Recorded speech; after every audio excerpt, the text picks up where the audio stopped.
So I also promised you guys that I was reading this book, Outlive: The Science and Art of Longevity by Dr. Peter Attia. And I'm reading it. I'm about a chapter and a half in, and I thought I would give you my initial thoughts. First, I really enjoy his writing so far.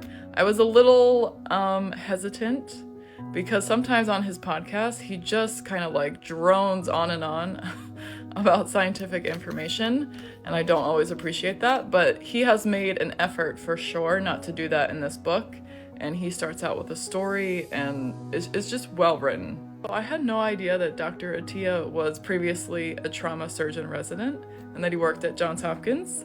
I was a student, a nursing student at Johns Hopkins. I'm really curious if we were there at the same time, but I worked, or I was a student on the floor that I'm pretty sure he's talking about. Patients who have pancreatic cancer and need a Whipple procedure. I'm pretty sure we were on similar floors.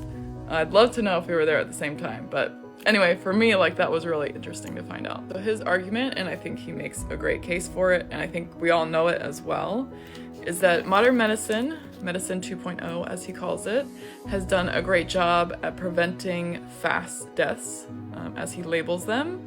That is death from infection, death from car accidents, bullet wounds, any type of trauma.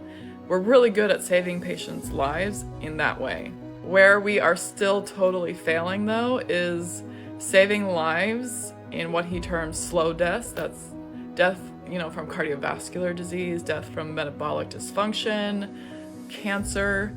All of these things take a really long time to grow and to finally kill us, but modern medicine doesn't intervene until it's too late at the very end. He's arguing for prevention, and of course we've all heard that saying, an ounce of prevention is worth a pound of cure, and just earlier and more aggressive screening, more aggressive treatment early on. And I like this paragraph.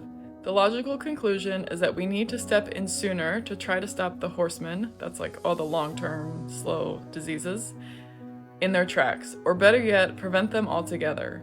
None of our treatments for late-stage lung cancer has reduced mortality by nearly as much as the worldwide reduction in smoking that has occurred over the last 2 decades, thanks in part to widespread smoking bans.